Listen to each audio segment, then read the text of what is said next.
Mamdani's epic-making statement goes like this. I just found out that we don't have money for anything.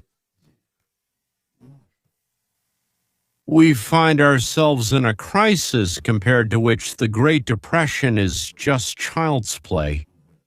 We're talking about a financial crisis whose scale surpasses the Great Recession, and that's why there won't be a single thing that can solve this crisis. This will require us to explore every single path. That means we need to look inside. I paused the video before Zacron's main statement, namely, I declare the beginning of the Great February Socialist Revolution.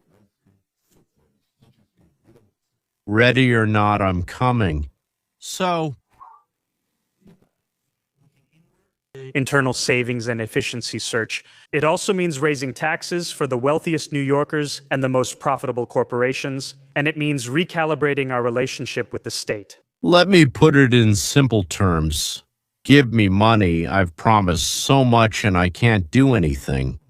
Currently, I want to kneel before the governor of New York, and then I will try to rob you, and then again, and then those who think that I'm going to rob and will only rob the very rich. Fools, what can I say to you? Stupid, of course, very stupid.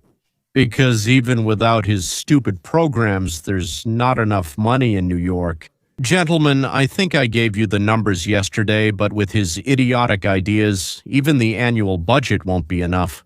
Not even for half a year, not even for half a year. And then what? Good people, Allah. How is it? I beg you by the cross, yes, by the cross, by God, by Allah. I beg you, help however you can. And in response, silence and the dead, with their scythes, are standing there and smirking. And those who want to milk us endlessly, how do they react? Almost a million, nearly a million New Yorkers are prepared to leave if Mandir becomes mayor, potentially causing the largest exodus ever. But for those who are worried that your taxes will go up and that this will just make wealthy New Yorkers leave New York as we know it, subtitles created by Dimitar Zak. As expected, I think this is the least surprising headline of all. But we are already seeing clear signs of a mass exodus of people, especially the wealthy, from New York since the victory of Zoran Mandani. Basically, they're saying, I have the means to leave, and to hell with all this. I'm packing up, I'm not going to put up with it, I'm leaving. Which is quite understandable. Many of Mandani's progressive supporters are celebrating, saying, we don't like these billionaires anyway. But a key question is it good to have no wealthy people? Who will form your tax base? Who will pay for all these free things promised in Zoran Mandani's campaign pledges? If in the end, the so-called 1% literally won't even be left to pay for it. So the budget for New York City in 2026 is rounded to $160 billion. Considering that there are also prepayments for the next year and underfunding from last year, we still need about $6 billion more.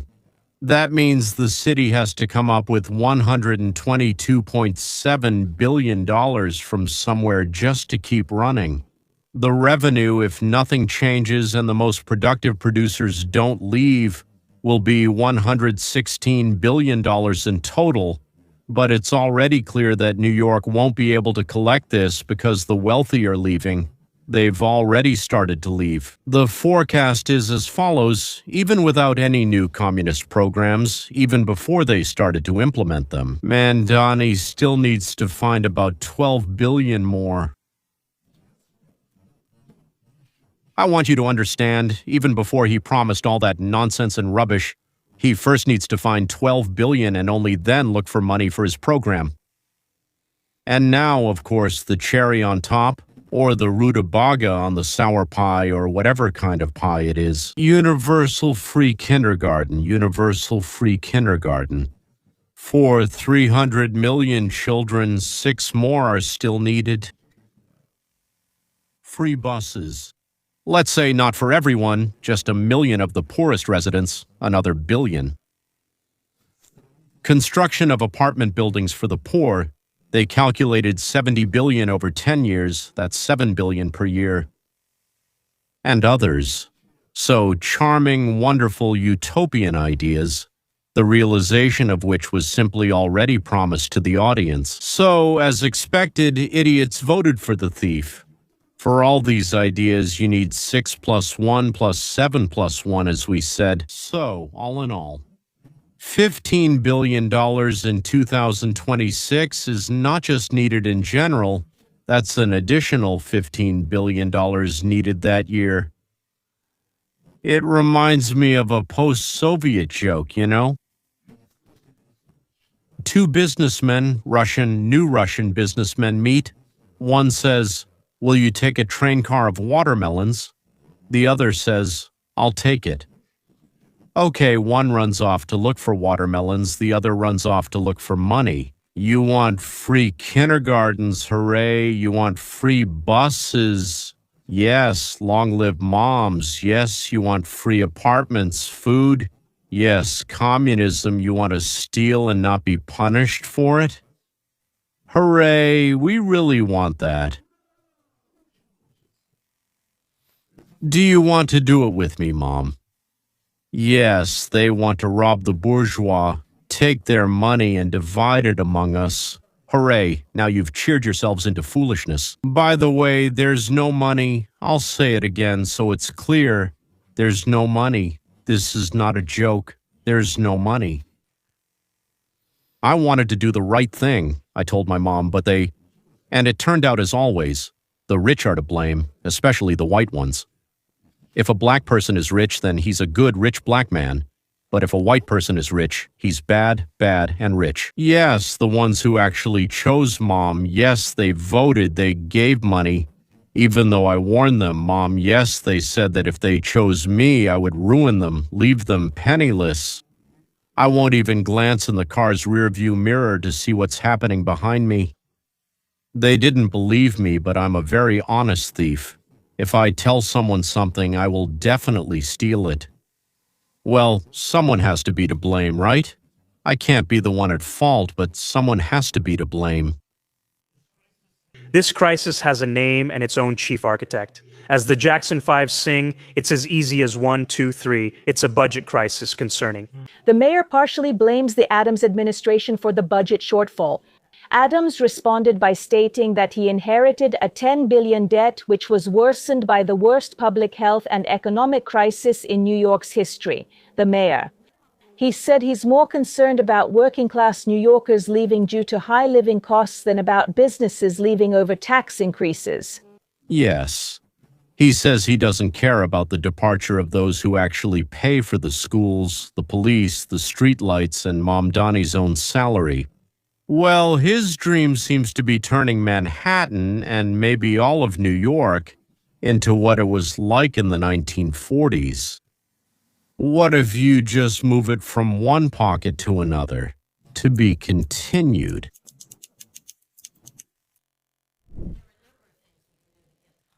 We can take several steps to lower building operating costs.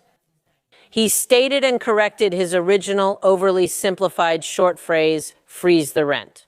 Well, I told him a few months ago, how can you freeze the rent if you can't freeze the expenses? We discussed that 30% of the rent is property taxes. And he later changed his comments saying, I understand that property taxes on rental housing should be reduced. First of all, it's amazing that a person elected as mayor doesn't know that a percentage of the rent is taxes. He may not know exactly what percentage, but he should understand that those taxes go to him, to his administration. And secondly, if he cancels a third of the rent, then the apartment owner, the lady, the owner, the landlord won't get enough money to pay those very taxes to the city. If they receive money, they pay. If they don't receive money, they don't pay. Why is it so hard to figure out? That's it. The homeowner won't be getting enough money to pay the property tax and will stop sending money to the city treasury. Then the city will have to cut something. What could that be? Well, for example, they could reduce the number of food stamps so that low-income people eat less. They'll be on a strict diet, let them eat less. or assistance with paying for electricity, water, garbage collection, or heating. Simply put, Mamdani says, we'll cut rent by a third, but he doesn't say he won't cover utilities anymore. People, of course, don't really care, as they say, whether they pay for one thing or another. It's all the same to them. But idiots, and as we know, most people are idiots, we've already determined that unscientifically cheer and toss other people's hats in the air. And you can also reduce subsidies there. Well, let's say for medicine, then the poor will die faster. Why not? Of course, that's very good for New York's budget. For example, when he was governor, he ruined things for some people. About 30,000 old men and women died from COVID. He was there. Well, there. I won't retell those stories. You've discussed them often. He shut the door, kept everyone out, and they were left alone, uncared for. That's it. About 30,000 people died, give or take. Maybe 32, maybe 28. So 30,000 people died. It really helped the budget, but for some reason, despite helping the budget, he wasn't very well liked in New York. So despite helping the budget, he wasn't elected mayor, even though he tried to run, but Mamdani was elected instead. Because, you see, he hadn't worn anyone out yet and promised more. How much do you promise? I promise $1 million. Well, I promise $2 million. Will you actually give 2? Of course not. Me neither. No, of course I won't give it, but I promise twice as much as you. And they'll elect him. They'll elect him. He'll promise twice as much as the one standing over there. So everything is still ahead, ladies and gentlemen, with promises he'll wear you out, even more. Much more than 30,000 people, and even the socialists in New York are handing out cash to the poor. Well, naturally, not to everyone. I hope you understand that. Look at the diplomatic New York businessman who doesn't want to quarrel with the mayor and says very, very gently that you can see how Mamdani wants to help the city. He truly wants to help those suffering. It's just that, everything is very good, but his approach is just a little bit, well, not quite right. As for what he's trying to do, namely to reduce expenses, both BXP and I fully agree with this goal. We would welcome it and would like him to do it. I think the problem is that some of the measures he's describing, the way he wants to do it, I don't think are right. To achieve this goal, on the contrary, we should actually be doing everything and the city would start to develop. But his goals are good. But honestly, he's kind of a jerk when it comes to capital. For example, introducing rent control. If you introduce rent control, it will prevent private capital from entering the market and building the necessary housing. It would be great if Zakran understood at least something about economics, even just a little bit. With his good intentions, he would turn the world upside down. He would turn everything upside down. But instead, he does almost the exact opposite of what needs to be done to make life better.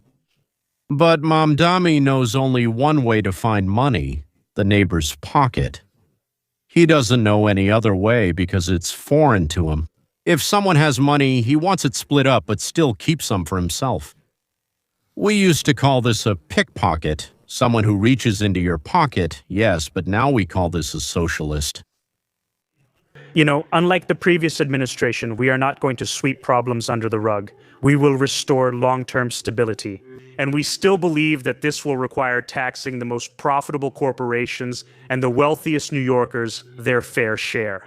To steal, to rob those who bring so much benefit to the city that people willingly spend their money on the product or service they offer. And for that, I guess we hate him. In New York, we want to take away as much as possible of what he earned through his hard work, his inventiveness, his diligence, his initial contribution. That's also very important. Maybe risking everything he had, and it's not even clear if he won, and how many others risked and didn't win. Those are exactly the people we'll be robbing, unless these idiots run away wherever they can, because if they don't run, they're definitely idiots.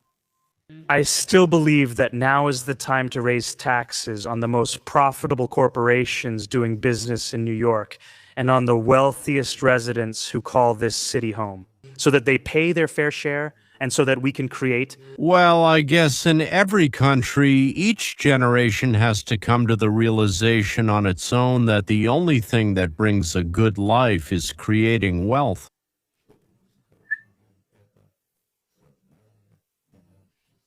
Less wealth.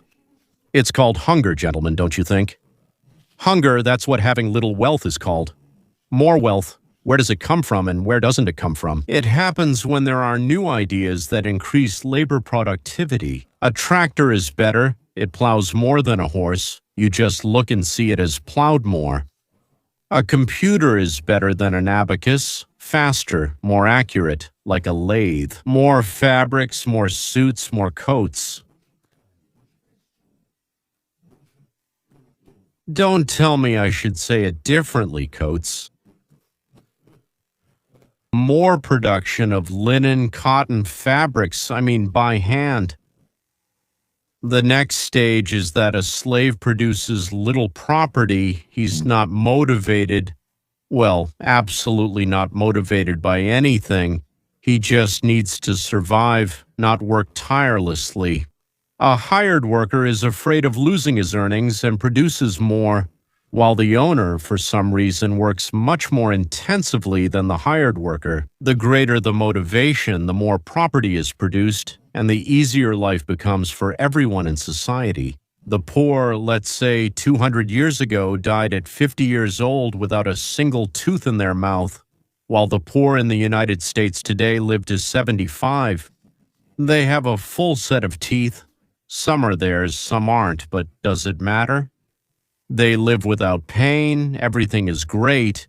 They leave the dentist in their own cars, and the roads aren't full of potholes, they're paved with asphalt. Well, sometimes the streetlights crack from time to time. There's a 24-hour pharmacy nearby, or, I don't know, Uber or whatever delivers food, drinks, medicine, baby food, pizza if you want.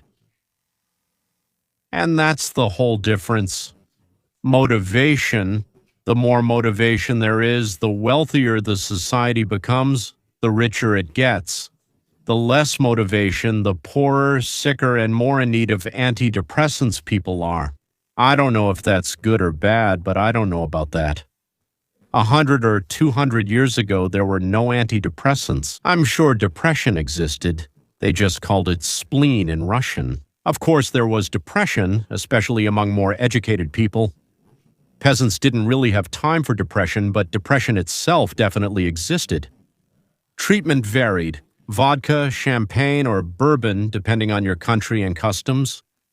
It's a pity, of course, that the communists made their way into the United States, but maybe Mamdani is a kind of vaccine against serious madness on a national level. By madness, of course, I mean Marxism. Mamdani himself doesn't have any money left anyway. And what will happen tomorrow and what will happen in a year? My God, what will happen in a year? Well, we'll keep an eye on it. I really hope that this bacillus will inoculate my grandchildren's generation. A disgust for socialism in any form of its manifestation. And we'll finish like this. Mamdani Namila. I think that's a wonderful ending. Goodbye.